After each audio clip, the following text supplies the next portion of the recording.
The sky was falling, at least that's how it felt to Amelia Porter as she gripped the armrests of her private jet's leather seat, knuckles white with terror. The aircraft lurched violently to one side, oxygen masks dangling like morbid ornaments above screaming passengers. Through the chaos, a calm voice cut through the intercom. "This is your captain speaking. I need everyone to remain seated. Trust me, we've been in worse storms than this." Something in that voice, steady, assured, hauntingly familiar, made Amelia's racing heart skip a beat. She knew that voice. It resonated in the chambers of her memory like a forgotten melody suddenly recalled. But it couldn't be him. Not after 15 years of silence.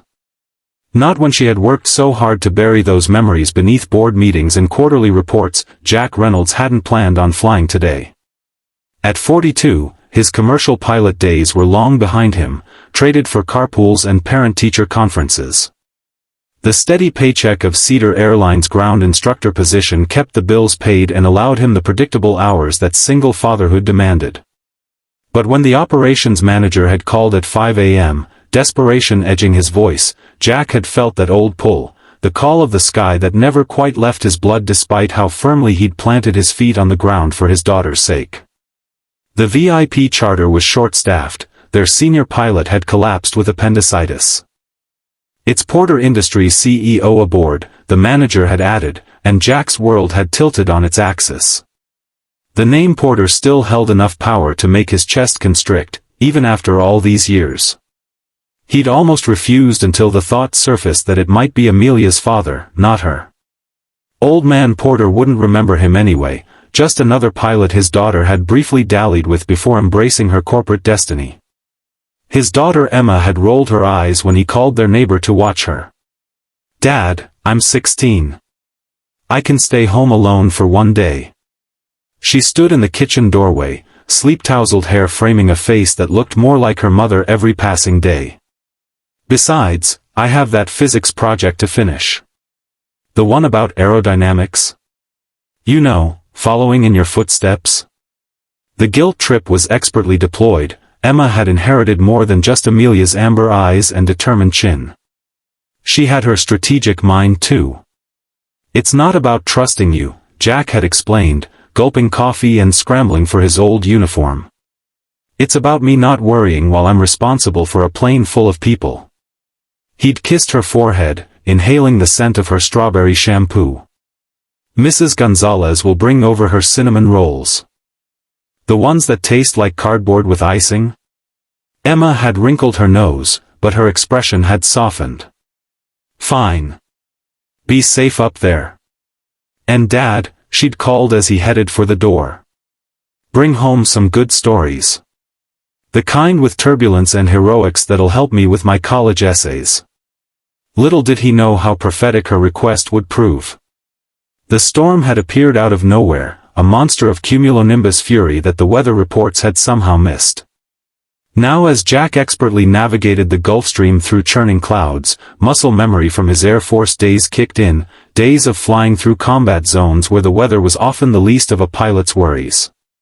His co-pilot, young and nervous, watched in awe as Jack's hands moved with practiced precision across the controls, adjustments minute but critical as they navigated the treacherous air pockets.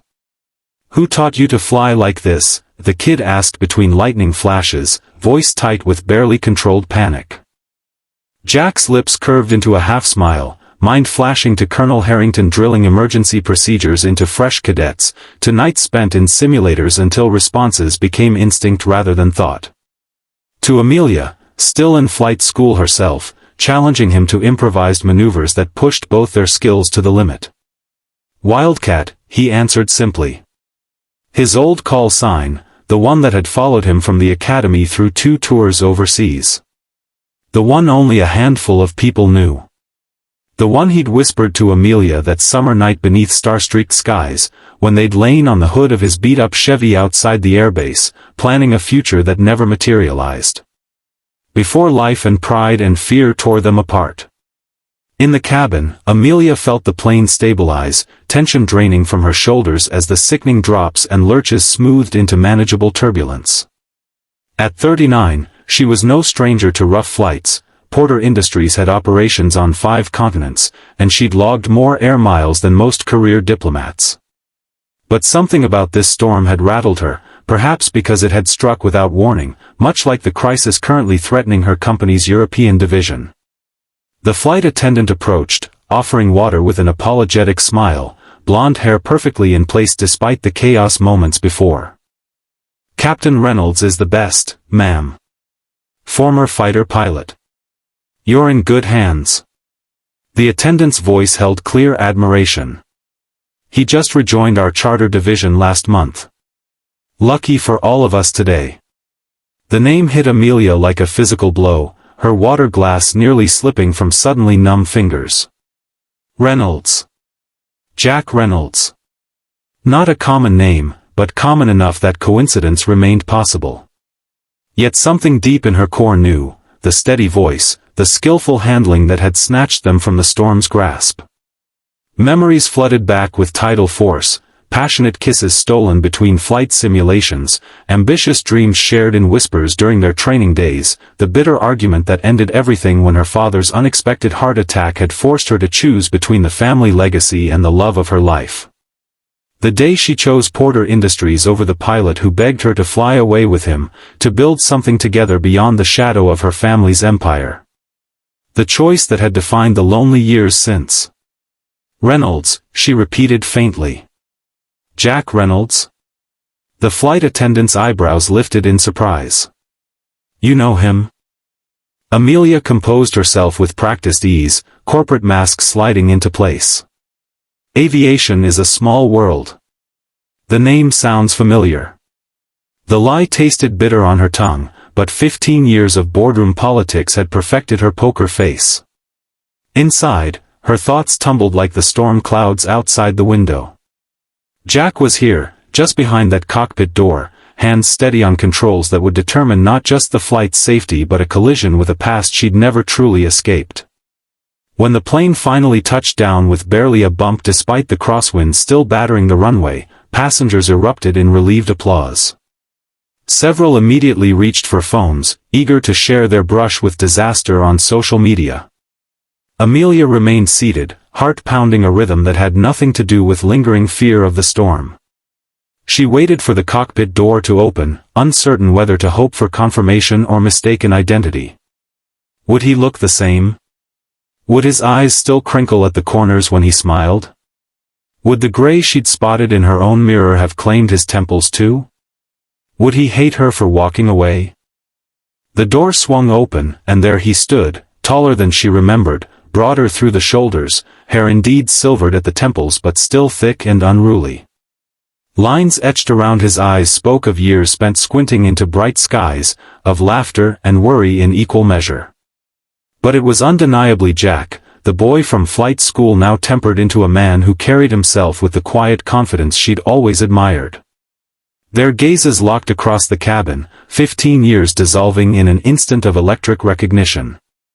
"Wildcat," she whispered, the nickname falling from her lips before she could stop it, too soft for anyone but him to hear as he stepped into the cabin. Something flickered across Jack's face, surprise, recognition, pain quickly masked by professional detachment. "Ladies and gentlemen, Captain Reynolds here. I apologize for the rough ride. Thank you for your cooperation during the turbulence." His voice remained steady, giving nothing away to the other passengers as he nodded reassuringly to an elderly couple clutching each other's hands. "Weather's clearing now. Welcome to San Francisco." As passengers filed past with effusive thanks, Jack stood by the exit, shaking hands and accepting grateful pats on the shoulder. Amelia waited until the last executive had disembarked, her security detail hovering uncertainly at the aircraft door. "It's all right, Marcus," she addressed her head of security. "Give me a moment with the captain." Professional courtesy. The man nodded, stepping outside but remaining visible through the doorway. "Didn't know Porter Industries still used cedar for their charters," Jack said coolly, professional smile firmly in place as he gathered his flight paperwork, eyes focused on the task rather than on her. "They don't. I requested them specifically." The confession hung between them, heavy with implication. I heard a rumor an ex-Air Force pilot had joined their ranks. I didn't dare hope. She trailed off, unable to finish the thought. Jack's jaw tightened, a muscle ticking beneath the skin. Well, Miss Porter, glad we could get you safely to your destination. His formality cut deeper than anger would have. If you'll excuse me, I have a daughter waiting at home. A daughter? The words escaped before Amelia could contain them, surprise momentarily breaking through her carefully constructed composure. Emma. She's 16.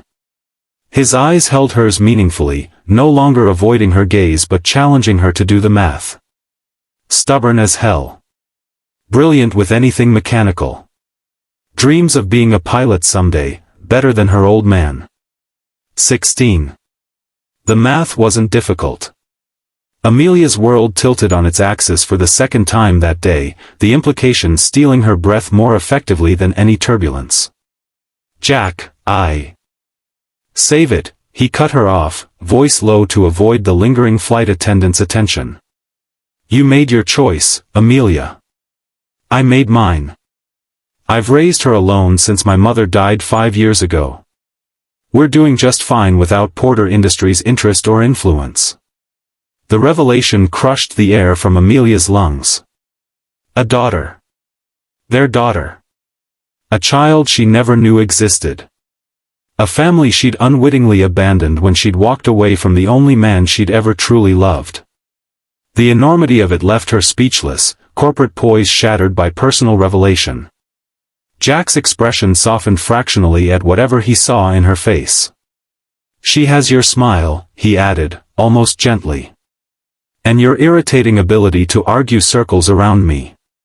Then the softness was gone, replaced by the protective wariness of a father guarding his child. I should go. Like I said, she's waiting. Jack, please, Amelia found her voice, reaching for his arm, fingertips just brushing the sleeve of his uniform. He stepped back, beyond her reach. 15 years, Amelia. 15 years of silence. Whatever you want to say now, I'm not sure I'm ready to hear it. He gathered his flight bag, nodding curtly. Take care, Miss Porter. Safe travels. And then he was gone, striding down the jet bridge with the same purposeful gait she remembered, leaving her alone with revelations that threatened to unravel everything she thought she knew about the life she'd chosen. In the weeks that followed, Amelia's carefully constructed life unraveled thread by thread. Board meetings blurred together as her mind drifted repeatedly to the pilot and the daughter she'd never known existed. Quarterly projections and acquisition strategies, once the focus of her laser-sharp attention, now seemed trivial compared to the knowledge that somewhere in this same city, a 16-year-old girl with her blood and Jack's spirit was completing physics homework and dreaming of flight. The empire she'd sacrificed everything for, the legacy she'd dedicated her life to preserving after her father's death, suddenly felt hollow, meaningless in the face of what she'd unwittingly given up. She found herself distracted in crucial negotiations, missing details that once would never have escaped her notice. Her executive team exchanged concerned glances when she fell silent mid-presentation, lost in calculation of milestones missed, first steps, lost teeth, school plays, birthdays, 16 of them, gone forever. Are you feeling well, Amelia? Her CFO finally asked after a particularly distracted strategy session. You've seemed elsewhere lately. Just reassessing priorities, David, she'd answered with a tight smile. Sometimes life forces you to reconsider what matters. Against better judgment, she found herself parked outside the modest suburban home listed under Jack Reynolds in the East Bay, watching from a distance as a teenage girl with her eyes and Jack's smile climbed into a beat-up pickup truck, laughing at something her father said. Emma wore her dark hair pulled back in a messy ponytail, basketball jersey suggesting athletic tendencies Amelia had never possessed. The girl moved with confidence, shoulders straight, chin lifted, unaware that the woman observing from the black Audi across the street shared her DNA, her blood, half her identity. Twice Amelia drafted emails to Jack, carefully composed messages explaining, apologizing, pleading for a chance to know their daughter. Twice her finger hovered over "send" before closing the draft folder. What right did she have to disrupt their lives? What could she possibly offer that would compensate for years of absence, however unintentional? The corporate raider who could strategize hostile takeovers without blinking found herself paralyzed by personal stakes too precious for business tactics. It was Emma who inadvertently forced her hand. 3 weeks after the flight, Amelia's assistant interrupted a budget meeting with unusual urgency. "Ms. Porter, there's a young woman in reception insisting on seeing you. She doesn't have an appointment, but," the assistant lowered her voice, "she says she's your daughter." The boardroom fell silent, 12 executive heads swiveling toward Amelia with identical expressions of shock. She rose on unsteady legs, smoothing her skirt with trembling hands. "Excuse me, everyone. We'll need to reschedule." She ignored the murmurs that followed her to the elevator, mind racing. How had Emma discovered her identity? What did she know? What did she want? The girl waiting in the reception area was unmistakably her daughter, taller up close than she'd appeared from the car, with the lanky build of an athlete and eyes that reflected Amelia's own when she glimpsed them in mirrors. She wore jeans and a Flight Academy sweatshirt, hair still in that practical ponytail, and she stood with arms crossed defensively as Amelia approached. "Emma," Amelia said quietly, the name feeling both foreign and deeply familiar on her tongue.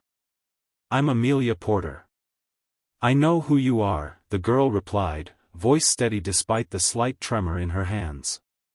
"What I don't know is why my birth certificate has a blank space where my mother's name should be, but your company's foundation has been secretly depositing money into a college fund with my name on it since I was born."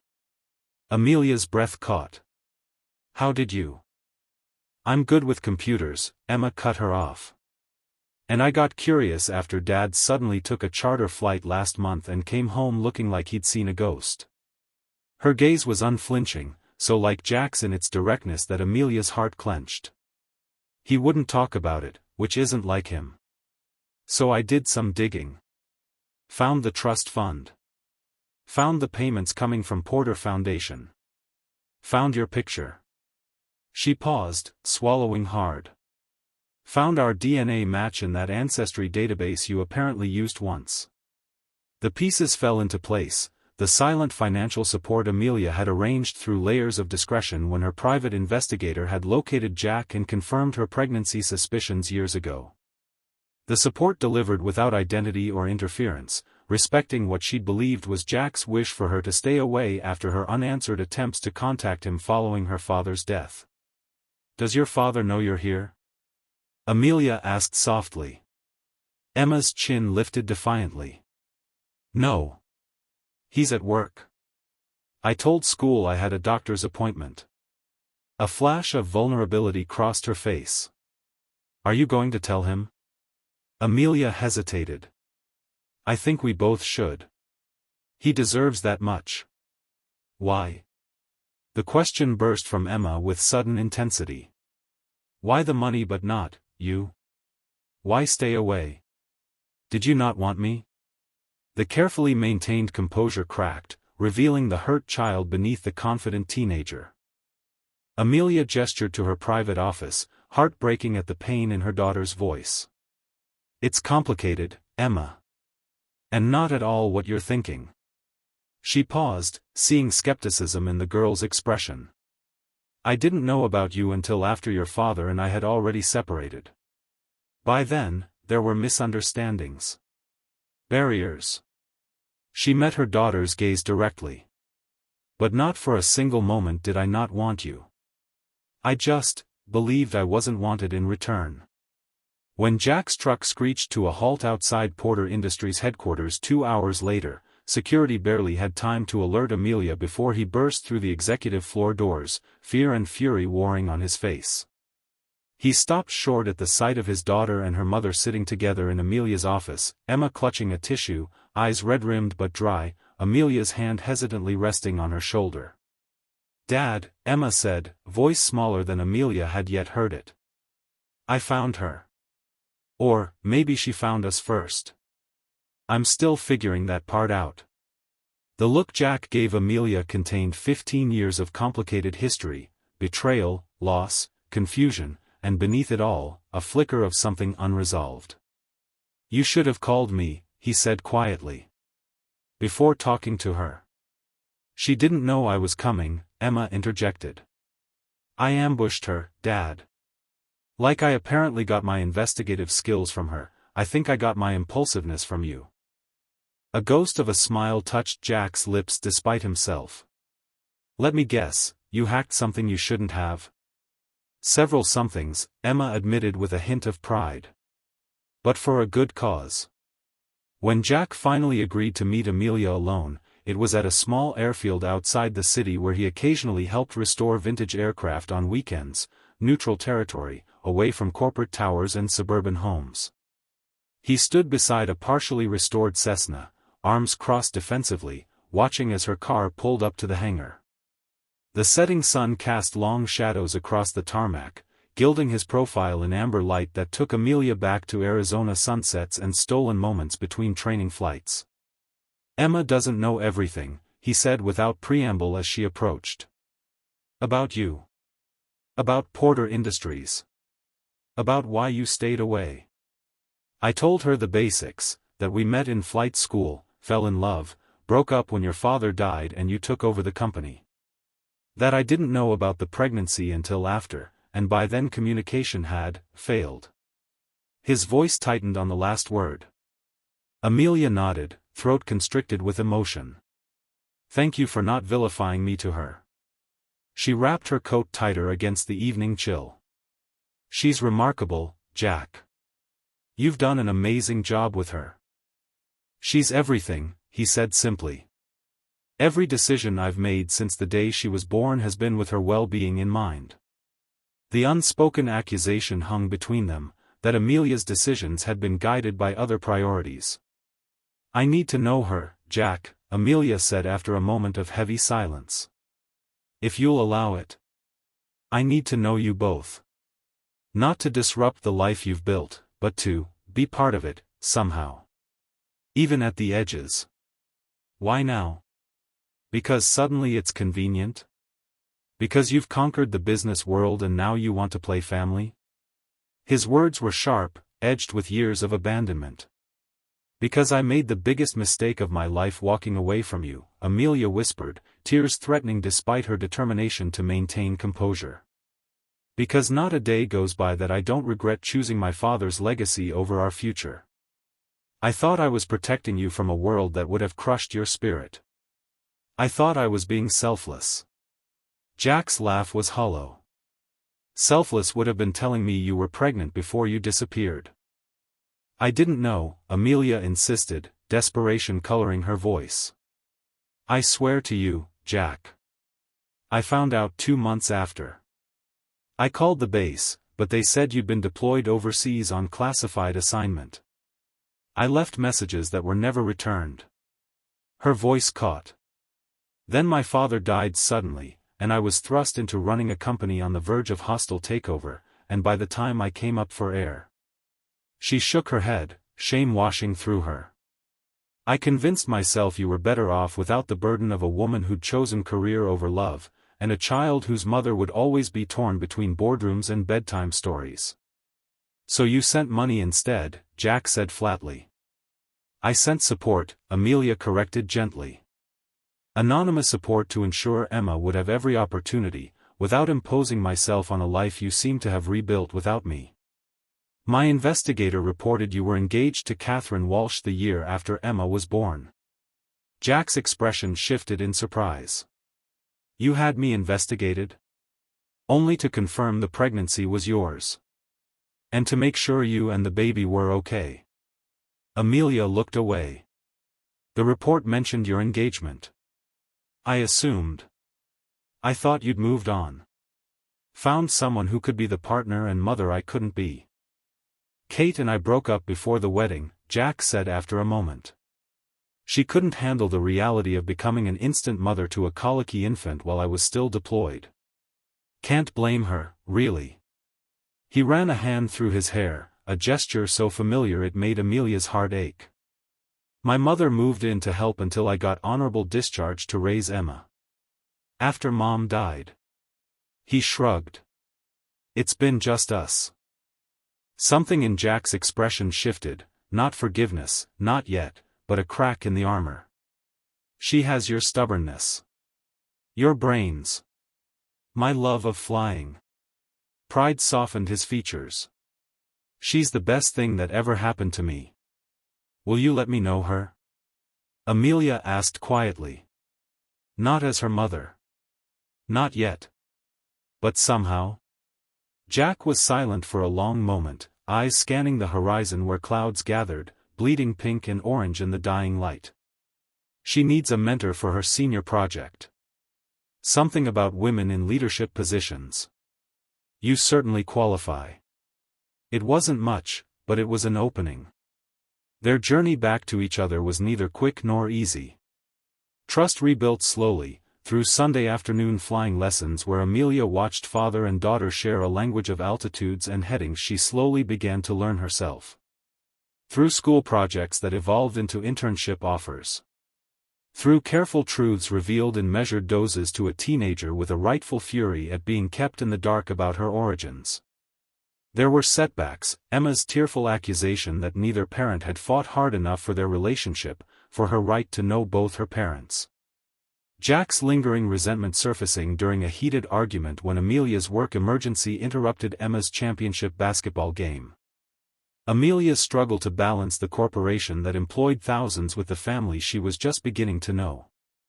You can't just waltz in and out of our lives when it's convenient, Jack had snapped after she'd missed Emma's science fair presentation due to an overseas investor call that couldn't be rescheduled.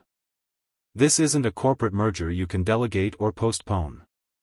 This is our daughter's life, the one you've already missed 16 years of. Don't you think I know that? Amelia had fired back, professional composure cracking under the weight of guilt and exhaustion. Don't you think I lie awake at night calculating all the moments I can never get back? All the firsts I missed. I'm trying, Jack. I'm learning how to.